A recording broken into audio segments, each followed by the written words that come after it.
खुदा की वर्शिप होती है, मुझे भी मिले। खुदा लोग अपने लोगों पर मोहर लगा रहे हैं, छाप कर रहे हैं। 14वें बाब में लिखा हुआ है, तो फिर मैं भी एक छाप लगाऊंगा। 14वां बाब खोलिए मुकाशवा, चले 14वां बाब पहली आए।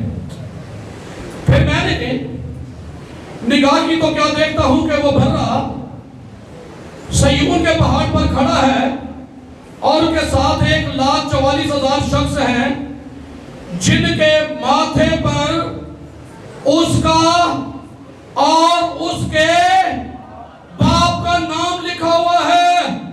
और मुझे आसमान पर से एक ऐसी आवाज सुनाई दी जो जोर के पानी और बड़ी गरज की आवाज थी।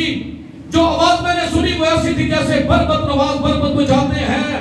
वो तख्त के सामने और चारों जानदारों और बुजुर्गों के आगे गोया एक नया गीत गा रहे थे।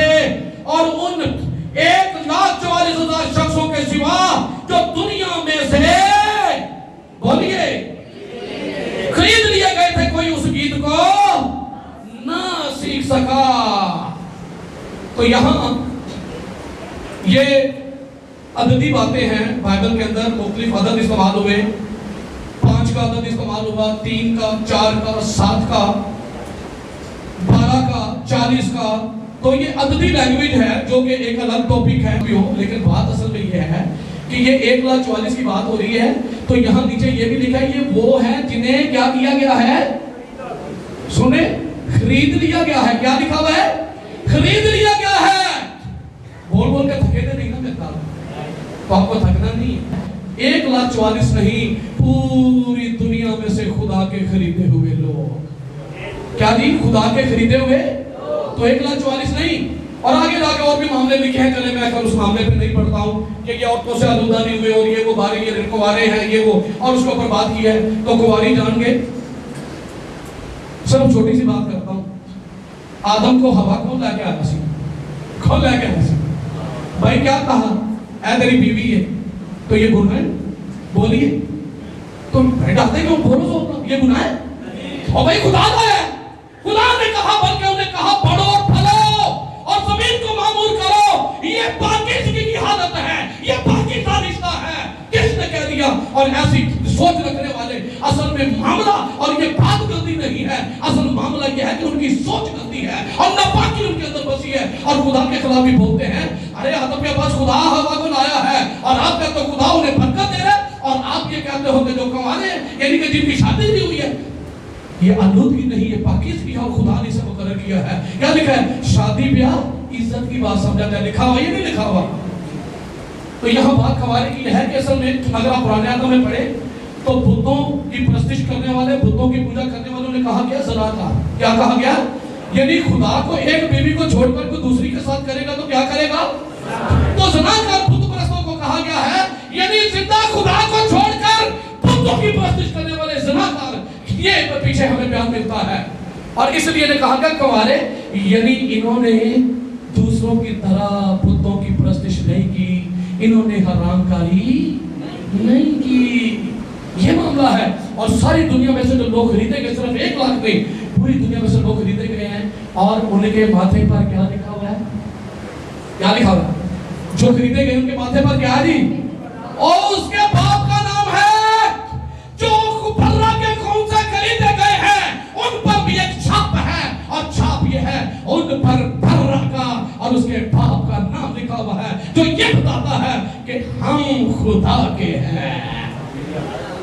ऐलान करते हैं। और पुलिस भी चाहता है कि स्टैंप करे, छाप करे, मेरे दिल से कोई पहचान हो, मेरे अंदर से कोई पता लगे कि मेरे कौन ने।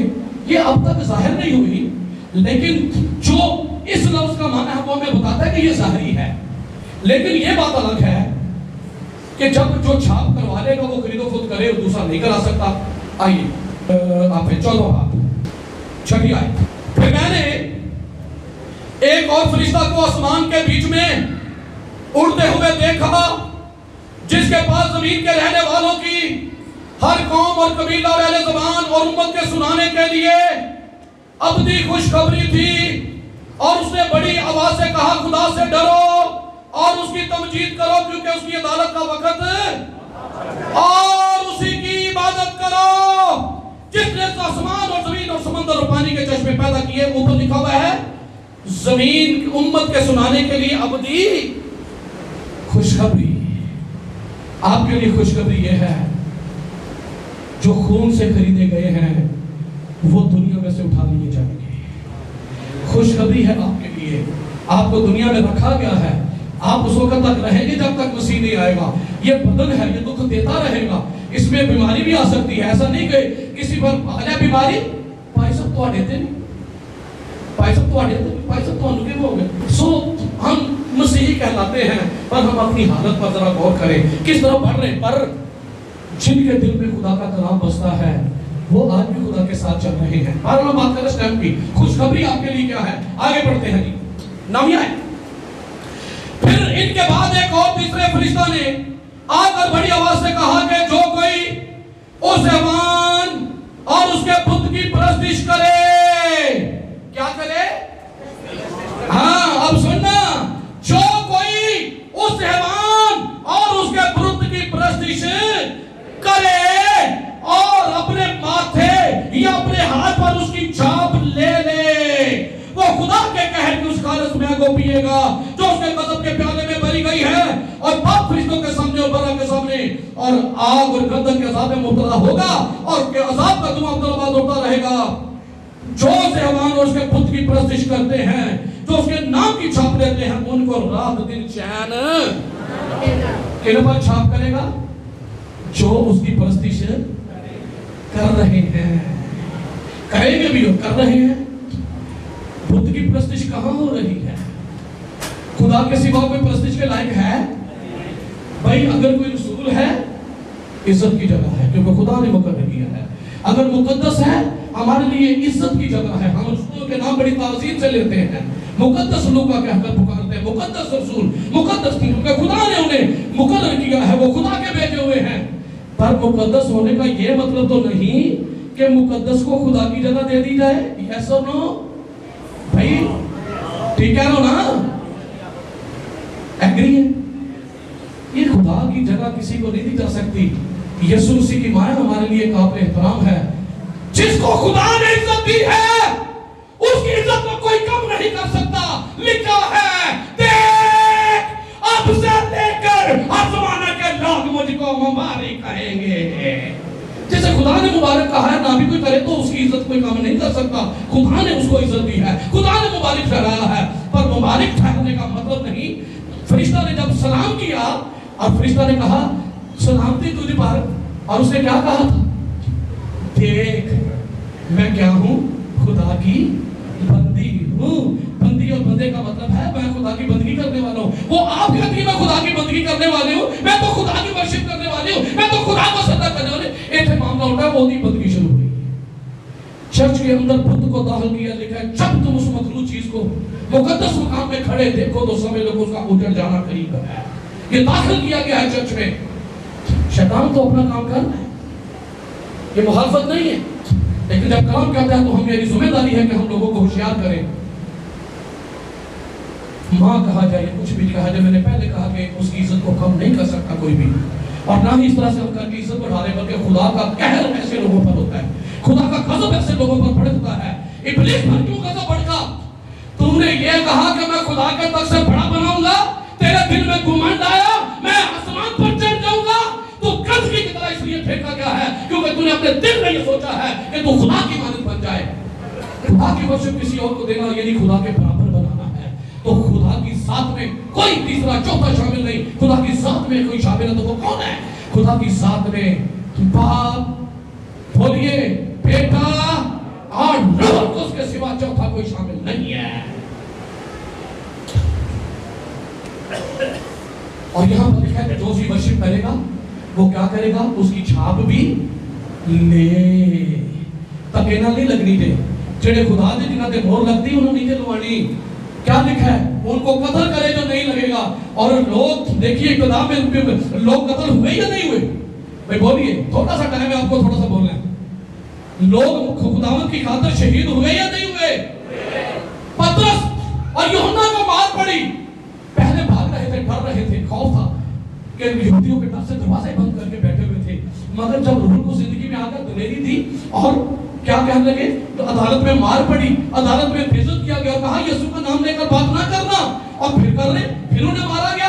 और अदालत से बाहर निकल के पता क्या कहते हैं? पतरस और यूहन्ना आपस में देखकर खुश होकर आ रहे हैं। लोग और श्रोता होते हैं कि वे कहते थे कि मार पई है, और ये खुशी से अदालत से आ रहे हैं। ओह थैंक्स जीसस, यीशु के नाम की खातिर हम बेइज्जत होने के लायक ठहरे हैं। एक खादम उसे पकड़ा गया, उसे मारा गया, और उसे पता क्या किया? ये इब्तदाई मैं रसूलों की बात बता रहा हूँ। रसूलों में से कोई शागिर्द था, पॉलीकार्प या इग्नेशियस, मुझे याद नहीं है, यूहन्ना रसूल का शागिर्द था कोई, और उसे पकड़ा गया। कहना कभी तेरे पास आखिरी मौका है, छोड़ दिया जाएगा, यीशु का इनकार कर दो, यीशु का इनकार कर दो, छोड़ देंगे, और यीशु का इनकार नहीं करोगे तो फिर घाटा लथेगा। और उसने पता क्या किया?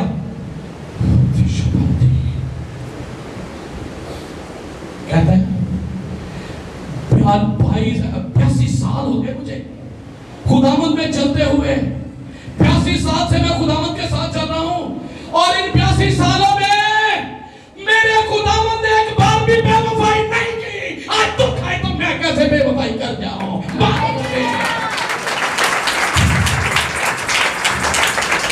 आज वफा करने का मेरा वक्त आया तो मैं खुदावंद से बेवफाई कर जाऊं। 82 साल तो उसने नहीं की है, तो मैं कैसे करूंगा? मैं खुदावंद के लिए मरने के लिए तैयार हूं। जो खुदावंद की और बर्रा की छाप लेते हैं वो कत्ल होने से नहीं घबराते, वो मारे जाने से नहीं डरते, वो उसकी छाप का इनकार करेंगे। और ये आपकी उसमें दाखिल हो रहा है। मैं चले कोशिश करता हूँ लैपटॉप को चलाकर आपकी तरफ मोड़ता हूँ, थोड़ा सा शायद कुछ आपको नजर आ जाए, या मैं वहां पर लेके आता हूँ। दिखाना ये चाह रहा हूँ कि बात, मैं इस अपनी बात को प्रूफ करने के लिए कह रहा हूँ कि चर्च बने हैं खुदावंद की इबादत के लिए। यस, इबादत करते हैं, और इब्लीस चाहता है कि उसकी भी हो। तो उसने पता क्या किया? एक चर्च कैलिफोर्निया में, सैन फ्रांसिस्को में 1966 के अंदर एक चर्च बन चुका है, जिस चर्च का नाम है church of Satan, church of Satan, शैतान का चर्च। और उनकी किताब का नाम पता क्या है? Satan Bible. क्या नाम है? Satan Bible. और उनकी थियोलॉजी क्या है? ईगोथिज्म। क्या? वो जो शुरू से उसके अंदर घुमाई था ना, तो वो क्या कर रहे हैं? डिस्क्रिप्शन में लिखा हुआ है शैतानी चर्च की डिस्क्रिप्शन, ये एक ऑर्गेनाइजेशन है मजहबी। पता क्या कहते हैं? वो ये कहते हैं कि हमारा मकसद सैनिटिज्म को फैलाना है, यानी शैतानियत को फैलाना है। और शैतानियत फैल कैसे रही है, शैतानियत बढ़ कैसे रही है? जो लोग कहते हैं हम नहीं लवानी, और आसानी से जो उसकी शिकार हो रहे हैं। इसके अंदर देखिएगा, इसके अगर जो सामने एक बुत बना हुआ है, उसका जो मुंह है ना, वो बकरी का है, बकरी का मुंह बना हुआ है। खुदा के लोग किसकी मानित है? बोलिए, किसकी मानित है? भेड़ की मानित। और इन्होंने क्यों? ये हर वो काम करेगा जो ऑपोजिट है। मसीह की सलीब सीधी है, हमारे लिए इज्जत का निशान है, लेकिन इन्होंने उल्टा करके उसको जिल्लत का निशान बनाया कि इसका काम हमने बर्बाद कर दिया है। सुनिए, और मसीह ने जो किया है ना, सब बेकार है। हमारा बाइबल पर हमला किया जा रहा है, सब कुछ किया जा रहा है, पर हम एक ही बात जानते हैं, घास सूख जाती है, फूल कुमला जाता है, पर हमारे खुदा का कलाम अब तक